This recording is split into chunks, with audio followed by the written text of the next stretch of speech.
อยู่ภายใต้อำนาจการปกครองของผู้นำสปป.ลาวมาเป็นเวลา37ปีประชาชนลาวมีชีวิตการเป็นอยู่ดีขึ้นบ่หรือยังทุกข์ยากขาดเคินอยู่อาวารีจะเสนอรายงานตอบคำถามนั้นในอันดับต่อไปพรรคประชาชนปฏิวัติลาวยึดอำนาจและสร้างตั้งสาธารณรัฐประชาธิปไตยประชาชนลาวขึ้นนับแต่ปี1975เป็นต้นมาจนถึงปัจจุบันก็เป็นเวลา37ปีแล้วปัญหาที่หลายคนสนใจก็คือในระยะ37ปีที่ผ่านมานั้น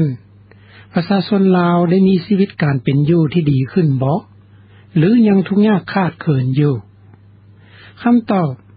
ในระยะยึดอำนาจใหม่ๆประชาชนลาวส่วนหลายตกอยู่ในสภาพทุกข์ยากขาดเขินโดยเฉพาะชาวลาวที่อยู่ในเขตในเมืองเพราะรัฐบาลสปป.ลาวในสมัยนั้นเหตุการณ์ปฏิวัติก้าวขึ้นสังคมนิยมห้ามการค้าขายเอารัดเอาเปรียบคนอื่นและจำกัดการนำเข้าสินค้าจากต่างประเทศชาวลาวที่อยู่ในเมืองเช่นอยู่ในเขตนครหลวงเวียงจันทน์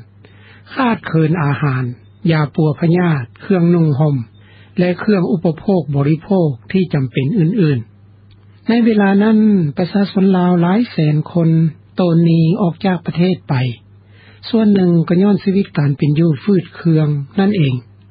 ชาวลาวที่ยังอยู่ในประเทศก็ทุกข์ยากมีรายรับเฉลี่ยคนหนึ่งเพียงแต่$300สหรัฐต่อปีหรือบ่ถึง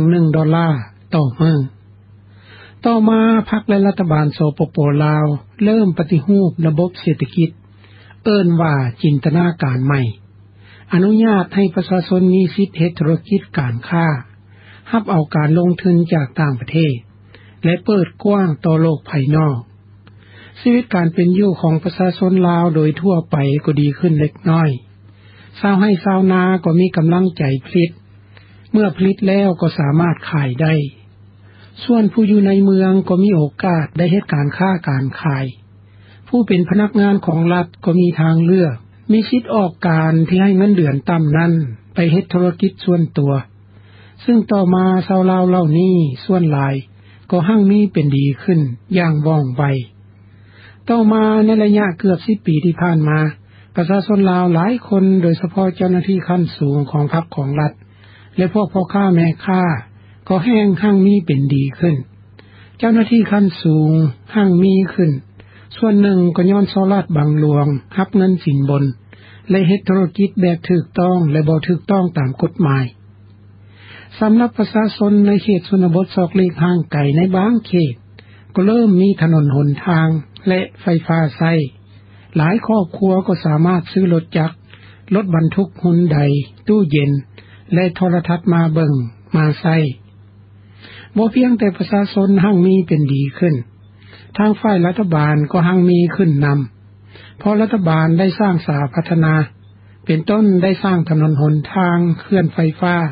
อนุญาตให้ต่างประเทศขุดค้นบ่อแห่และปลูกยางพาราเมื่อต้นปีนี้นายกรัฐมนตรีทองสิงห์ธรรมวงศ์รายงานต่อสภาแห่งชาติว่ารายรับของประชาชนลาวไล่เฉลี่ยแล้วได้เพิ่มขึ้นเป็น$1,100สหรัฐต่อคนต่อปีเพิ่มขึ้นกว่ารายรับเมื่อ37ปีก่อนถึงเกือบ4เท่าคนลาวผู้หนึ่งอยู่นครหลวงเวียงจันทน์ก็เห็นว่ามีการพัฒนาขึ้นแท้ถือว่าดีขึ้นแท้เลยอ้ายถือว่าการพัฒนาบ้านเฮาก็ถือว่าเจริญขึ้นถนนหนทางก็เจริญรถรางพาหนะก็เจริญขึ้นมองเรื่องเงินทำรายได้รายรับก็ถือว่ามันก็ดีขึ้นนั่นแหละอ้ายก็ถือว่าดีแต่ในขณะที่รายรับเฉลี่ยเพิ่มขึ้นนั้นประชาชนลาวส่วนหลายก็ยังทุกข์ยากขาดเขินอยู่ประชาชนลาวกว่า70ส่วนห้อยยังเป็นชาวไร่ชาวนาอาศัยอยู่ในเขตชนบทซอกเล็กห่างไกลยังขาดเขินการศึกษาการรักษาสุขภาพและถนนหนทางชาวลาวเหล่านี้เป็นชาวเกษตรกรเฮ็ดนาฮอดบ่กุ้มกินหลายครอบครัวผลิตข้าวกุ้มกินแต่9เดือนในแต่ละปีเหลือนั้นต้องดิ้นรนหาอยู่หากินตามป่าตามดงรัฐบาลสปป.ลาวมีแผนการพัฒนาเศรษฐกิจสังคมเพื่อลดพรความยากจนและก็ได้รับการช่วยเหลือจากต่างประเทศหลายตื้อดอลลาร์เพื่อปฏิบัติตามแผนการเหล่านั้นแต่ปรากฏว่าแผนการและการช่วยเหลือ บ่ได้ช่วยลดพรความทุกข์ยากของประชาชนที่ทุกข์ยากที่สุดในเขตชนบทและซอกเล็กห่างไกลนั้นหลายเท่าที่ควรประชาชนโดยเฉพาะบรรดาชนเผ่ายังกึกหนังสือเด็กน้อยลูกหลานบ่ได้ไปโรงเรียนบ่มีโรงเรียนถ้ามีก็อยู่ไกลโรงเรียนที่มีอยู่ก็ทรุดโทรมเป้เพบ่มีฝาบ่มีหลังคาและสิ่งที่สำคัญขาดเขินครู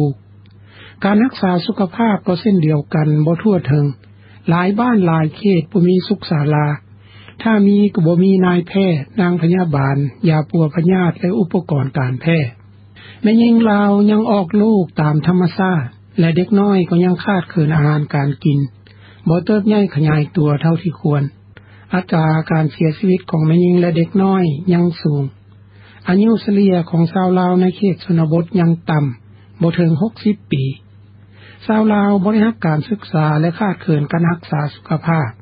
ก็เพราะถนนหนทางบ่ถึงถนนเส้นที่สำคัญเท่านั้นได้รับการปรับปรุงให้ดีขึ้นส่วนถนนเส้นอ่าวน้อยแดยังบ่ปูยางให้ดีขึ้นเลยปัจจุบันจำนวนรถแฮงเพิ่มขึ้นเรื่อยๆแต่ถนนหนทางพัดนับมือนับเป้เพดังคนลาวอยู่นครหลวงเวียงจันทน์ผู้เดียวกันนั่นเว้าอีกว่า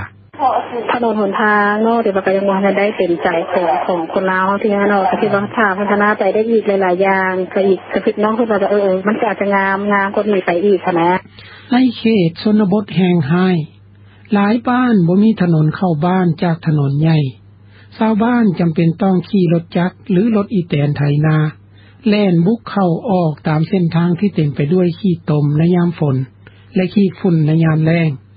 ชาวบ้านหลายบ้านบ่มีความหวังเลยว่าจะมีถนนหนทางที่ดีเมื่อใดปัญหาที่ส่งผลกระทบต่อชีวิตการเป็นอยู่ของประชาชนลาว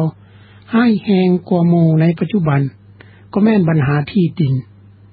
ในระยะเกือบ10ปีที่ผ่านมารัฐบาลสปป.ลาวได้ให้สัมปทานที่ดินแก่นักลงทุนต่างประเทศหลายส่วนหลายหนึ่งเพื่อปลูกพืชอุตสาหกรรมการค้าเช่นยางพาราไม้สักและอ้อยอีกส่วนหนึ่งเพื่อขุดค้นบ่อแห่สร้างเขตเศรษฐกิจพิเศษและสร้างเขื่อนไฟฟ้าปัจจุบันรัฐบาลได้ให้สัมปทานที่ดินไปแล้วหลายแสนเฮกตาร์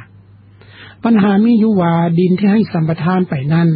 ส่วนหนึ่งเป็นดินของประชาชนผู้ทุกข์ยากรัฐบาลหรือนักลงทุนต่างประเทศให้ค่าชดเชยหน่อยหรือในหลายกรณีบ่ให้เลยประชาชนจำเป็นต้องยกย้ายที่อยู่อาศัยไปอยู่บ่อนอื่นที่มีที่ดินจำกัดหรือดินบ่ดีเฮ็ดให้ประชาชนขาดบ่อนทำมาหากินหรือเว้าง่ายๆแฮงทุกข์ยากขาดเขินลงประชาชนลาวหลายคนมีความวิตกกังวลย่านลูกหลานที่เกิดใหม่ใหญ่รุ่นบ่มีที่ดินบ่อนอยู่อาศัยและให้นาในระยะ37ปีที่ผ่านมาสิ่งหนึ่งอีกที่ให้ประชาชนทุกข์ยากลงก็แม่นการตัดไม้ทำลายป่าประชาชนลาวกว่า70ส่วนห้อยยังทำมาหากินตามธรรมชาติหรือตามป่าตามดงแต่ปัจจุบันป่าไม้ต้นไม้และสัตว์ป่าถูกทำลายไปหมดแล้วดินฟ้าอากาศก็แห้งแล้งประชาชนหาอยู่หากินยากขึ้นสรุปแล้วภายใต้การปกครองของพรรคและรัฐบาลสปป.ลาวเป็นเวลา37ปีที่ผ่านมาเศรษฐกิจของลาวขยายตัวอยู่ประชาชนส่วนน้อยหนึ่งเป็นต้นเจ้าหน้าที่ขั้นสูงของพรรคของรัฐหั่งมีเป็นดีขึ้นอยู่ส่วนประชาชนลาวส่วนหลายแล้วยังทุกข์ยากขาดเขินอยู่คือเก่า